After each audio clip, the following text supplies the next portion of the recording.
Hey, this is Stacy from Let's Cook, y'all. Welcome back to our channel. If you're new, welcome. We're so glad you're here. We hope you'll enjoy this video and the content on our channel, and you'll consider hitting that red subscribe button. We've got 5 lentil recipes for y'all today. Today we're going to show you guys some tried and true favorites for using either brown lentils or the red lentils. I don't tend to interchange them. I tend to stick to the recipes, but I have tried several recipes and like them enough to make them again. So without further ado, here's some recipes using either brown or red lentils. Hope you enjoy the video.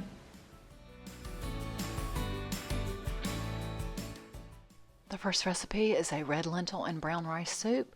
The original recipe calls for shallot as well as chopped onion. I only started with the onion in a little soup pan with some olive oil. I started that sauteing and then added a dash of red chili flakes. Add as much as you like if you like it spicier.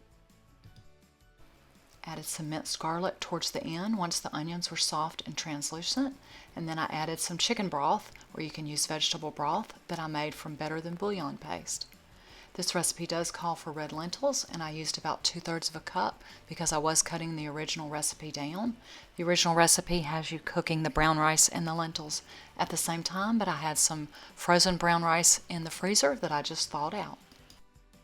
Since my rice is already cooked, I'm just going to simmer until everything's heated through. We served this with some sliced toasted almonds and some feta. It's good with a salad or bread.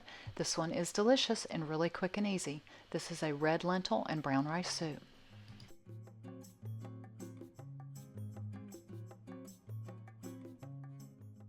The next recipe is one of my new favorite things. This is like a Mexican lentil. I also call it basically an everything but the kitchen sink recipe. Let me show you how we make it and everything that goes into it. You can start off with just chicken or vegetable stock. I used some water and a packet of this no sodium chicken bouillon.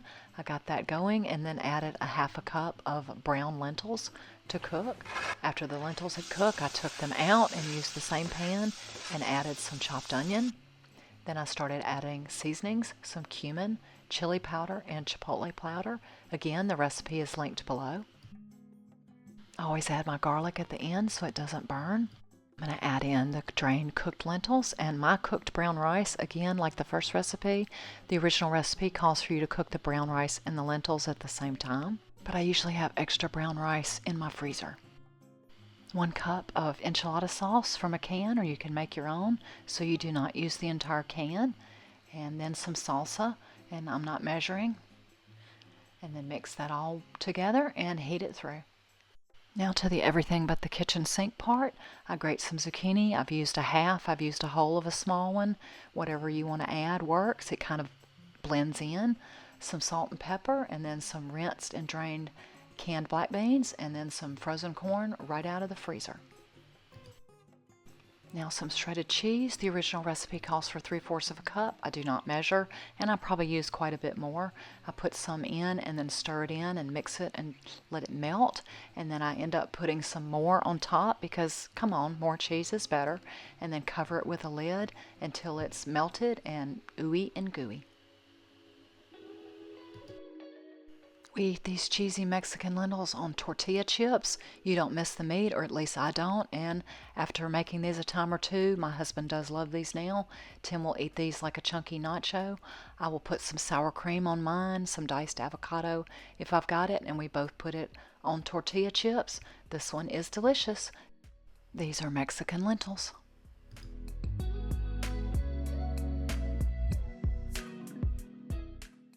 Going to make a quick crock pot soup. I use my little West Bend slow cooker that I've had 20+ years.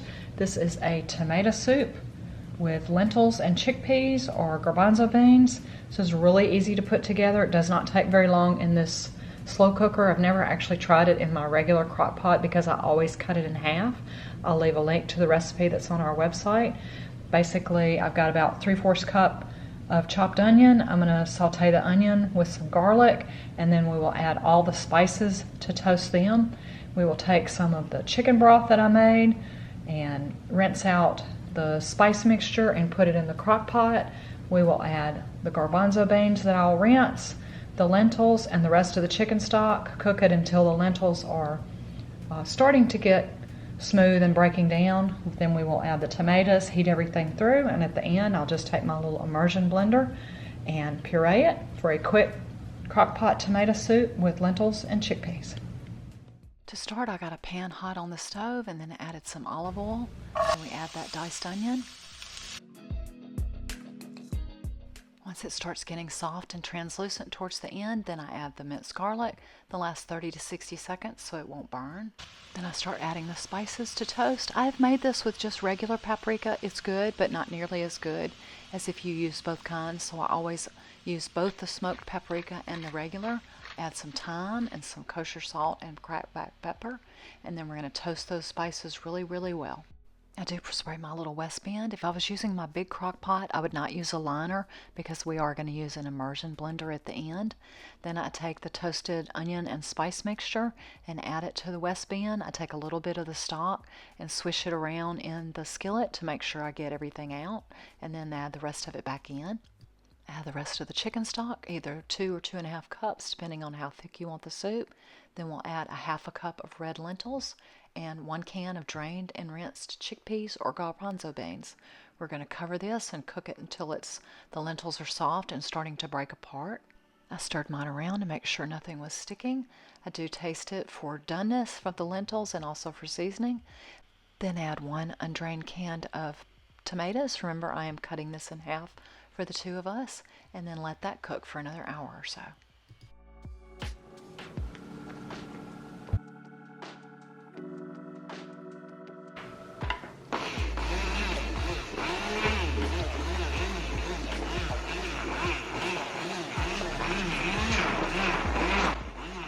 If you don't have an immersion blender, don't worry about it. You don't have to puree this soup.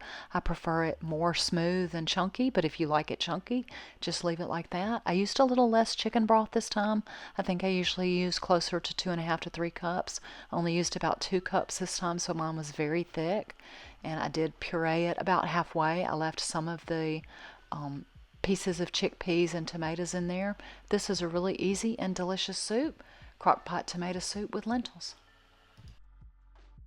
The next recipe is a lentil soup made with ham. This is actually the only recipe I've ever used both the brown and the red at the same time. I had read through the comments on food.com and people said it worked. Most people would add celery, but I started off in my small soup pot with some olive oil, sauteing some onion and carrots. Then I added a bunch of diced ham. So if you've got a meat eater in your house like I do, this is a winner with the ham. I started adding in seasonings. I added a bay leaf, salt, pepper, and dried oregano. My only change to this recipe is that I used a can of tomato sauce rather than a can of diced tomatoes because I was cutting it in half. I should have kept the original recipe because we both love this one. This is a lentil soup with ham.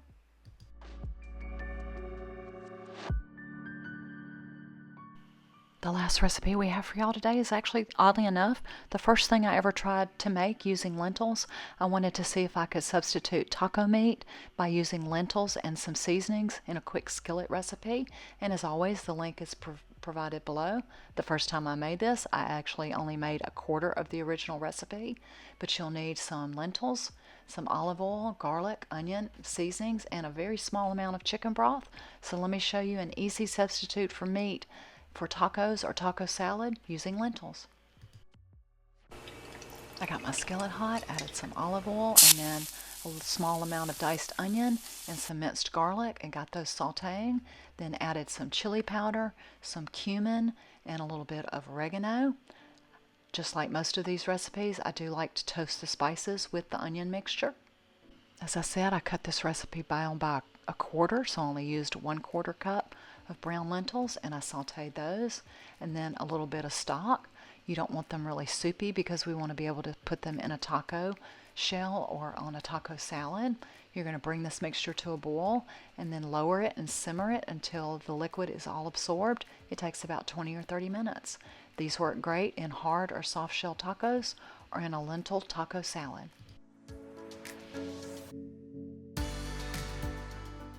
Thanks so much for stopping by and watching. We hope you enjoyed the video. Y'all take care. Have a wonderful and truly blessed day.